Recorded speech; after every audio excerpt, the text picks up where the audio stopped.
Today I'm going to be giving a 10-year review of my Secrid mini wallet with its aluminium card protector. Has it stood the test of time? Would I recommend it? Should you buy one?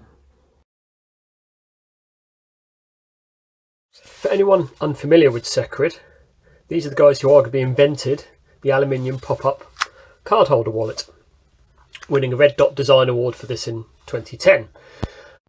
Now, the fact that I've been using this wallet for 10 years is a bit of a plot spoiler and kind of tells you that I do really like this wallet. However, there are some flaws. I'm going to talk through the good bits and the bad bits today in this review. So I'm going to give you a quick overview of the core features of the wallet and then dive into each element in a bit of detail, good bits and bad. So the wallet consists of three parts. You've got this leather outer casing, this aluminium card holder, as I say, with the patented card pop-up mechanism, and a plastic sleeved card note holder or banknote holder. All of these pieces are stitched and glued together to form the total wallet in this wraparound design.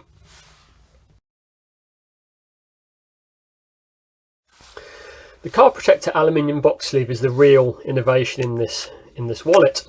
It's a super clever card pop-out mechanism and what gains Secrid its design awards. Quite frankly, it's a thing of brilliance. I've lost count of the times people have seen me use it and asked me, where did you get that? It has two key functions. Firstly, providing somewhere to hold the cards and allows super easy access. You can choose the one and withdraw the one you want super easily and store them quite securely.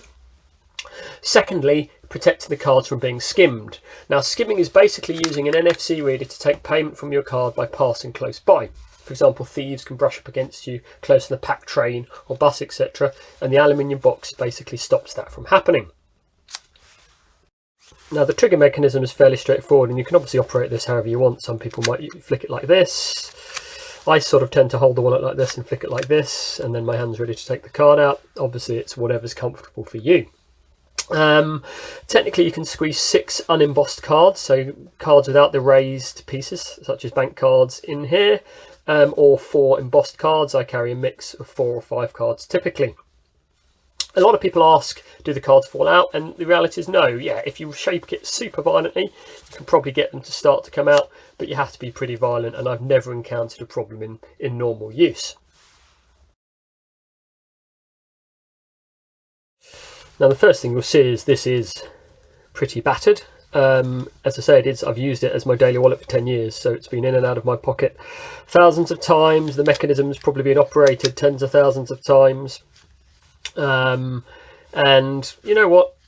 I don't mind. I think leather, this is the delight of leather. It ages well and it still looks good. I don't mind it. It looks like an honest, well-used wallet. And it's all still holding together and it's all still functional. And I hope to get some more years use out of it. There is one little point, I actually noticed this just when doing this review, one little point of wear through there. And again, after 10 years of use, I don't see this as a huge big deal, and I don't also see it as causing me to stop using the wallet in the immediate future. I'd be surprised if I don't get another few years before that totally goes. The leather piece also opens out to give you these 2 additional card slots. I think these are good for 2 to 4 additional cards, all these random little store cards, etc. And again, the stuff you're not using very frequently, these work perfectly and perfectly adequately for those purposes. The third piece of the wallet is the plastic banknote sleeve. Now, this is arguably the weakest link of the wallet, and you can see in my case, actually this side has now parted company with the bottom. This happened a couple of years ago. Now, it's a bit of plastic, it's 10 years old, still holding together on the other side. It does the job. To be honest, I could put a little bit of black tape on here to hold this seam together again. Given the way the wallet works and the fact that I make 99% of my purchases on card, again, it's not something that really bothers me, and it's not something that after 10 years of use I wouldn't expect. You'd expect something that's flexed quite a lot maybe to fail over time. The other slight issue, of course, with this is the way this is stuck together. Again, very minor after 10 years. Effectively, the plastic bit is glued to the card holder. You can see the glue starting to peel off a bit there, and this is stitched then to the leather piece here. Now, again, I could put a bit of glue and stick this back together, but again, because of the way the wallet works and is held together in a wraparound style, not really an issue, and not something I think that would cause me to immediately stop using the wallet. So as I say, I might get another year or two out of it yet.